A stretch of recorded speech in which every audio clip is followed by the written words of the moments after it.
Hey there, champs! Welcome to Pro Wrestle Insider, your WWE update station. Hit that bell and let's step into the ring. The locker room door didn't just open tonight. It felt like the entire arena shifted. You could sense it before it even happened. The energy backstage was heavy, thick with tension that everyone had been trying to ignore for weeks. Seth Rollins had been on the receiving end of relentless attacks from Braun Breaker and Bronson, two of the most dominant forces in WWE right now. Every week, they pushed him further. Cheap shots after matches, surprise ambushes during entrances, taunting him while he tried to recover. They thought they were breaking him down piece by piece, that their power and numbers would eventually make him give up. But what they didn't understand was that Rollins isn't built to break. He's built to burn. The kind of fire that lives inside him doesn't fade under pressure. It explodes when pushed too far. And tonight, that pressure finally reached its breaking point. Weeks of war. For weeks, fans had watched Seth's body tell a story of pain and perseverance. His ribs were wrapped in layers of tape, his movements slower, his eyes often showing exhaustion behind the trademark grin. You could see how much the war was costing him, physically, emotionally, mentally. But every time he stepped into that ring, he refused to quit. The attacks from Breaker and Reed weren't just random beatdowns. They were calculated statements from two men trying to make a name at Seth's expense. They speared him through barricades, slammed him onto announce tables, and left him lying in the wreckage. And through it all, Rollins kept showing up, night after night. He didn't complain. He didn't demand special treatment. He did what he's always done, fought back the only way he knows how, by enduring, adapting, and waiting for the right moment to strike back. Fans online debated whether it was time for management to step in. Even Becky Lynch, his wife and one of WWE's fiercest warriors, was rumored to have pleaded with him to take a step back.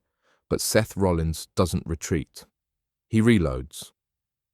The breaking point. The arena lights had gone dark, the show officially over, and production crews were cleaning up. Most superstars had changed and were heading out for the night. But in the heel locker room, Braun Breaker and Bronson were still celebrating, reliving their latest ambush with smug laughter echoing off the concrete walls. They thought Seth Rollins was finished, that he'd limp his way out of their story and make room for their dominance. But what they didn't know was that the man they thought they had broken was already walking down the hallway toward them. The air shifted before he even arrived. Conversation stopped. A few staff members turned their heads, sensing something coming. And then it happened. The door didn't just open, it was thrown wide with a force that silenced the entire corridor. Seth Rollins walked in, eyes wild, jaws set, and energy radiating off him like static. He wasn't in his flashy ring gear tonight, just jeans, boots, and a torn shirt.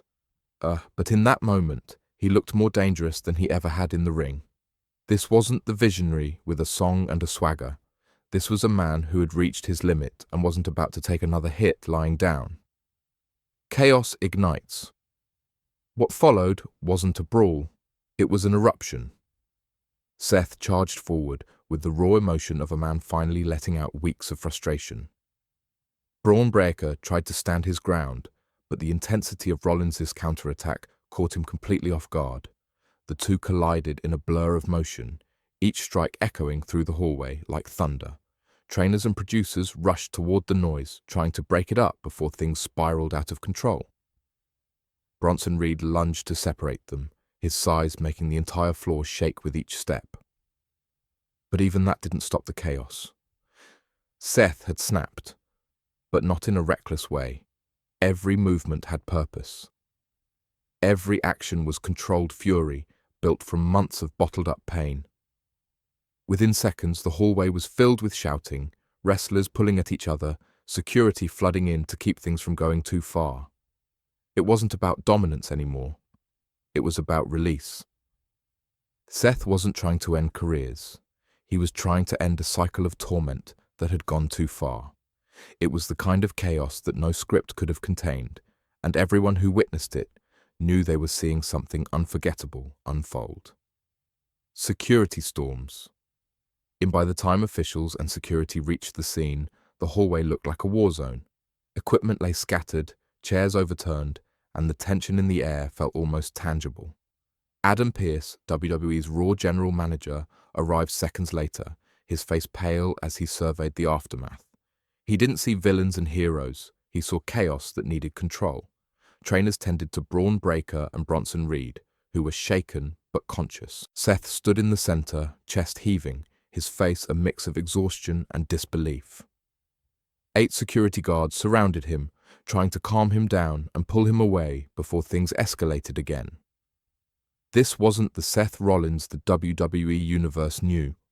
The laughter, the charisma, the calculated showmanship, it was gone. What remained was the man beneath the persona, stripped down to raw emotion. When Pearce finally spoke, his voice carried the weight of authority and regret.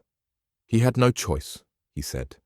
For the safety of everyone involved, Seth Rollins was suspended indefinitely. The words hit the hallway like a shockwave. After all the attacks Seth had endured, he was the one being punished. The look that said everything. The moment Adam Pearce announced the suspension, the fight drained out of the room. Wrestlers who had gathered in silence exchanged uneasy glances. No one spoke. Even the ones who didn't always side with Seth knew this didn't feel right. The injustice was written on every face. Rollins, beaten for weeks, was now being held accountable for one moment of retaliation. Seth stopped resisting the guards. His hands dropped to his sides. His expression shifted from rage to something quieter, something heavier. He looked at the scene, at the broken equipment, the officials rushing to restore order, and the 2 men who had tormented him for months now sitting in shock. Then he turned his gaze toward Adam Pearce. The look in his eyes said everything.